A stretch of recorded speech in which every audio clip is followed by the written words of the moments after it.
ராமாயணத்தில் வரும் ஒரு நிகழ்வின் மூலம் சீதை நமக்கு சொல்ல வரும் நீதி என்ன அப்படிங்கிறத பத்தி பார்க்கலாமா? இலங்கை அசோகவனத்தில் சீதை இருந்தபோது அரக்கியர்கள் துன்பப்படுத்தினர். அதற்காக சீதை கோபம் கொள்ளவில்லை, பொறுமையுடன் சகித்து கொண்டாள். துன்பம் என்பது வினைப்பயன் காரணமாகவே ஏற்படுகின்றன என்ற உறுதியுடன் இருந்தாள் சீதை. ராவண வதம் முடிந்ததும் அசோகவனத்தில் இருந்த சீதையிடம் நடந்ததை தெரிவிக்க ஓடி வந்தார் ஹனுமன்.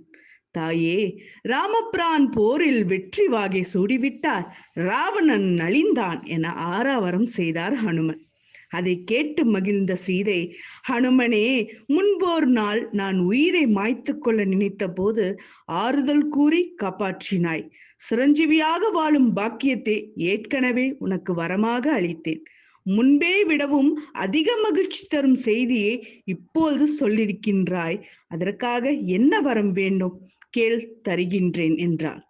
தாயே, வரம் எதுவும் வேண்டாம். நான் விரும்புவது ஒன்றுதான். 10 மாதங்களாக உங்களை துன்பத்திற்கு ஆளாக்கிய இந்த அரக்கியரை நான் தீயில் இட்டு கொளுத்த வேண்டும். அதற்கு அனுமதி கொடுங்கள் என கேட்டார் ஹனுமன். ஆனால் அந்த கோரிக்கையில் சீதைக்கு உடன்பாடு இல்லை. ஹனுமனே, அரக்கியர் என்னை துன்புறுத்தினாலும் அவர்களை தண்டிப்பதில் எனக்கு சம்மதம் இல்லை.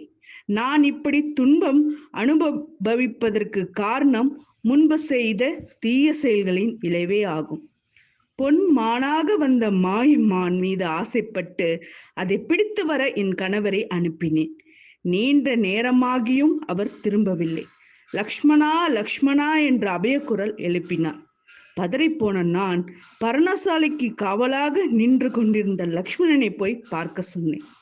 ராமருக்கு எந்த ஆபத்தும் ஏற்பட்டிருக்காது என லக்ஷ்மணன் மறுத்து கூறியும் நான் ஏற்கவில்லை.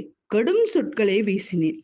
இரவும் பகலுமாக எங்களை கண்ணிமை போல காவல் காத்த லக்ஷ்மணனின் மனம் நோகும்படி நான் பேசியதே அசோகவனத்தில் நான் அனுபவித்த இந்த துன்பங்களுக்கு காரணமாகும். எனவே அரக்கியரை ஒன்றும் செய்யாமல் விட்டுவிடு. அரக்கியர் என்றாலும் அவர்களும் பெண்களே.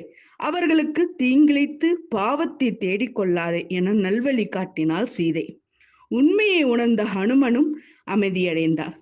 இதன் மூலம் சீதை நமக்கு சொல்ல வருவது என்ன அப்படின்னா, நமக்கு ஒருவர் துன்பம் செய்தால் பழிவாங்க துடிக்கின்றோம்.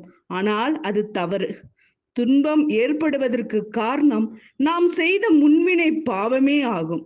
எனவே துன்பத்தை பொறுமையுடன் ஏற்க பழக வேண்டும். நன்றி, வணக்கம்.